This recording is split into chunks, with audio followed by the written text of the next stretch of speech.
سوال لکھا ہوا ہے، رات کو سونے سے پہلے قرآن کریم کی کون سی آیات اور صورتیں پڑھنا ثابت ہیں؟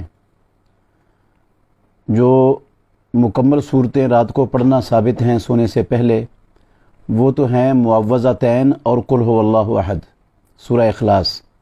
رسول مکرم صلی اللہ علیہ وسلم سورہ اخلاص پڑھتے، پھر سورہ والفلق پڑھتے، پھر والناس پڑھتے۔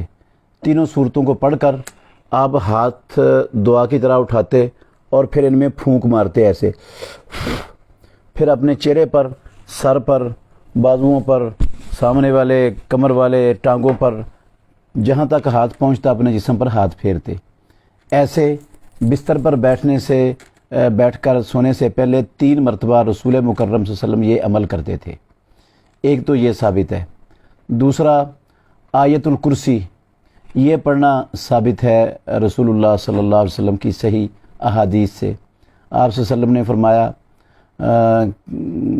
کہ وہ شیطان تھا تو جھوٹا، لیکن بات اس نے سچی بتائی ہے آپ کو، کہ جب تو رات کو اپنے بستر پر آئے تو آیت الکرسی پڑھ لے تو شیطان سے اللہ رب العالمین آپ کی حفاظت فرما دیں گے۔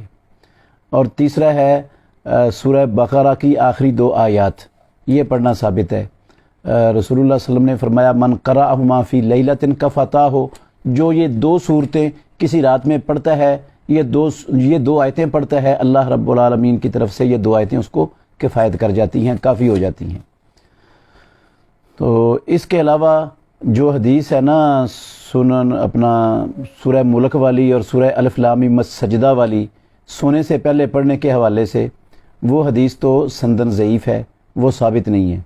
ویسے یہ حدیث حسن ہے، ترمذی میں ہے کہ رسول اللہ صلی اللہ علیہ وسلم نے فرمایا قرآن مجید میں ایک صورت ہے 30 آیتوں والی، جس نے اپنے پڑھنے والے کو کے لیے سفارش کی ہے قبر کے عذاب سے، تو وہ اس کو بچائے گی، اور وہ سورہ ملک ہے۔